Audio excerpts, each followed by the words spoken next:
कि औरतों को वीडियो बोलने देखने का के हक लिए नहीं चैनल है। को जरूर सब्सक्राइब करें। अरे धन्यवाद। ममता, जरा जल्दी जल्दी हाथ चलाओ, रोज ऑफिस में देर पहुंचता हूँ तुम्हारे कारण। लेकिन आपका सारा खाना पैक और तैयार भी है। अरे जबान जितनी चलाती हो उतना अगर हाथ चलाती ना तो शायद घर को अच्छे से मैनेज कर पाती। क्या मतलब है?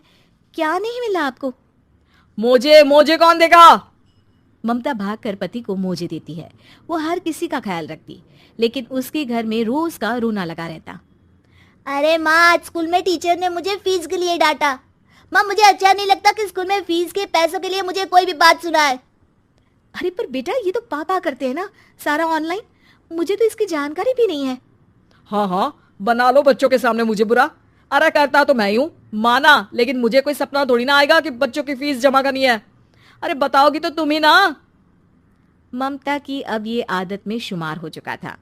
वो हमेशा हर बात के लिए खुद को ही दोषी मानती। एक दिन वो पड़ोस की दोस्त से कहती है, समझ नहीं आता यार, मैं इतनी डम कैसे हो सकती हूँ। बात तो सही भी है ना। अब पति बेचारा नौकरी करे, पैसे कमाए, या फिर ये देखे कि बच्चों की फीस का वक्त है। क्या करूँ यार। पता नहीं, मेरे पति तो सारा काम खुद ही करते हैं।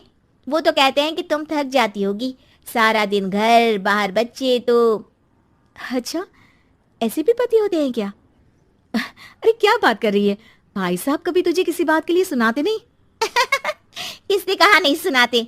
अरे ये पति चीज ही ऐसी होती है कि बिना पत्नी को सुनाए उन्हें चैन की नींद कहाँ आती है। तो तू भी परेशान रहती होगी कि कैसे, क्या, कब भूल गई। अरे वो तो मुझे बस इस बात के लिए ताना देते हैं कि मैं वक्त पर खाना क्यों नहीं खाती या पार्लर जाकर अपनी साज सज्जा क्यों नहीं करवाती। पड़ोसन बोल ही रही होती है कि ममता के बेटे की आवाज आती है। अरे माँ, क्या हो गया? लग नहीं रहा कि आज आप मुझे पानी भी देगी। अरे कब से खाने के लिए वेट कर रहा हूँ। अरे यार, मैं चलती हूँ, बेटा खाने के लिए वेट कर रहा है, मैंने उसे खाना भी नहीं दिया। अरे 12वीं में पहुंच चुका है तुम्हारा बेटा, उसे बोलो खुद पानी लिया करे। मैंने तो अपने बच्चों को काम करना सिखाया है। अरे यार, खुद की भी तो कोई लाइफ है। माना जब नहीं कर सकते थे तो किया, लेकिन अब इतने बड़े बच्चों की हर बात मानेंगे तो मुश्किल तो अपने को ही होगी। ममता को पड़ोसन की बात में दम तो लगता है, लेकिन करे क्या, आदत भी तो खुद ही ने डाली थी। ममता घर जाती है कि तभी बेटी आ जाती है। माँ, परसों मुझे एक शादी में जाना है, तेरी वो जो लाल वाली साड़ी है ना, उसे दे देना। मैं आज जाकर टेलर को दे दूंगी, वो उस साड़ी से सूट बना देगा। अरे नहीं नहीं तारा, वो मेरी माँ ने मुझे दी थी और उस साड़ी से मेरी काफी भावनाएं जुड़ी हैं। तुमको ना मैं दूसरी साड़ी दे दूंगी। ओके, कोई बात नहीं, लेकिन आज दे ही देना पक्का। तारा माँ की साड़ी से सूट बनवाकर पार्टी में जाती है, लेकिन जब वो पार्टी से लौटती है, क्या है, मैं तो समझ ही नहीं पा रही हूँ। अरे जब वो साड़ी मांगी थी तो ये छल्ली सी साड़ी क्यों दे दी? मैं ही पागल थी जो इस साड़ी का सूट बनवा लिया मैंने। माँ, जानती भी हो कि कॉलेज में मेरी कितनी हंसी उड़ी। तभी वहां ममता का पति सुनील आ जाता है। अरे गवार औरत, जब बेटी साड़ी मांग रही थी तो दे देती ना। अरे पापा, इनके तो इमोशंस जुड़े थे उस साड़ी से। ममता इतने सब के बाद भी कुछ नहीं बोलती। मेरी बेटी की बेइज्जती हो गई, मैं बिल्कुल बर्दाश्त नहीं कर सकता ये। मैं नहीं चाहता कि मेरी बेटी से कोई भी ज्यादा सुंदर लगे पूरे कॉलेज में। जी, वो पढ़ने में तारा बिल्कुल अच्छी नहीं है, उसकी पढ़ाई पर आप ध्यान दीजिए ना। अच्छा, अब तुम मुझे बताओगी कि मुझे किस पर ध्यान देना और किस पर नहीं। रमेश जैसा ही ये वाक्य पूरा करता है, ममता की बेटी और पति उस पर जोर जोर से हंसते हैं। अरे ठीक है ना, पता ही नहीं चला कि कैसे वक्त इतना बीत गया। अरे कैसे पता चलेगा माँ, हम लोगों के पीछे जो तू बैताल की तरह चिपकी रहती थी, तुझे कैसे वक्त का पता चलता? ममता को पहले सास ससुर, फिर पति और बच्चों की तरफ से इस तरीके की बातें सुनकर उसका मन बहुत दुखी रहता था। एक दिन, सुनो ना, बहुत दिनों से कमर के नीचे बहुत दर्द रहता है। कल मैंने देखा तो एक फोड़ा था। अरे ममता, एक बार अपने पति से बात करो, वो तुम्हारा फोड़ा डॉक्टर को दिखा देंगे। अरे नहीं नहीं, वो तो गुस्सा हो जाएंगे। अरे क्यों गुस्सा हो जाएंगे? तुमको दर्द है। हाँ, लेकिन वो यही बोलेंगे कि ऑफिस जाऊं या फिर तुम्हें लेकर डॉक्टर के पास। तो बेटे से ही बात कर ले। अरे वो तो मैं कर लूं, लेकिन फोड़ा है ऐसी जगह कि उसे बताते मुझे शर्म आएगी। लेकिन कुछ ना कुछ तो करना जरूरी है ना। ऐसे कब तक फोड़े के दर्द से तड़पती रहेगी? अब तो सोच रही हूँ कि इनसे बात कर ही लूं।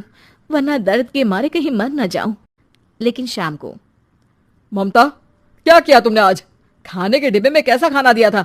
दाल खराब हो गई थी। कब की थी? दाल तो मैंने सुबह ही बनाई थी, खराब कैसे हो गई? अच्छा सुनिए ना, मुझे कहना है कि अरे गरम दाल बंद करोगी तो ऐसा ही होगा ना। बेइज्जती हो गई सबके सामने मेरी। ऑफिस वालों ने ऐसा मजाक उड़ाया कि क्या बोलूं। कल से ठीक से खाना देना है तो देना, वरना खाना देना बंद कर देना। बाहर खा लूंगा मैं। ममता जो पति से अपनी परेशानी बताने वाली थी, वो अब ये सोचने लगती है कि कल से पति को खाने में क्या दे। अगले दिन ममता थकी थकी सी हालत में, आप लोगों के लिए नाश्ता बना दिया है, खाना बनाने की हिम्मत नहीं है आज तो। रात भर सोकर थक गई है ना, इसीलिए तो खाना नहीं बना सकती। हिम्मत नहीं हो रही है, मैं बस सोने जा रही हूँ। बस मैडम को सोने का बोल दो, फिर देखो कैसे सोती रहती है। माँ फिर वही पराठा सब्जी। अरे हमारे साथ के दोस्त एक से बढ़कर एक नाश्ता खाना लेकर आते हैं, आप तो बस। सभी घर से निकल जाते हैं, लेकिन जब शाम को बेटा घर आता है तो घर में अंधेरा रहता है। बेटा लाइट जलाता है। क्या माँ, तुम्हारा भी जवाब नहीं है बिजली का बिल बचाने के लिए? वो बोल ही रहा होता है कि सामने माँ जमीन पर लेटी मिलती है। वो उसके पास जाता है। अरे माँ, क्या हो गया माँ? तभी वहां पड़ोसन आती है। अरे बेटा, तुम्हारी माँ के पैर के पास एक फोड़ा है, जिसके कारण ये लगातार कमजोर होती जा रही थी। मैंने उसे पहले ही कहा था कि घर में बता दो, लेकिन तुम्हारी माँ किसी को तंग करना नहीं चाहती थी। तभी वहां डॉक्टर आ जाता है। अरे इनके ऑर्गन में दिक्कत है, कोई बात है जो इनके मन में खटक रही है। अरे नहीं नहीं, इसके मन में कोई बात नहीं है, कोई काम है नहीं ना इसके पास, सारा दिन बस घर में ही रहती है। देखिए मैं तो ये नहीं जानता, लेकिन हाँ इनके मन में हमेशा कोई बात रह जाती होगी, इसलिए उनकी ये हालत है। अगर आप समय से नहीं ले आते तो हो सकता था कि। अरे नहीं नहीं डॉक्टर साहब, हम पूरी कोशिश करेंगे कि वो ठीक हो जाए। हम लोगों ने अपनी ही परेशानी माँ के सामने रखी, लेकिन किसी ने माँ की दिक्कत को जानने की कोशिश तक नहीं की। हाँ, मैंने भी ममता को हमेशा घरेलू जरूरत से ज्यादा काम का नहीं सोचा था। ममता को होश आता है और वो खुद को अपने बेडरूम में देखती है। वो उठने की कोशिश करती है कि माँ, अब आप नहीं उठेंगी। हम लोग है ना, हम लोग आपको पूरी तरह से खुश रखने की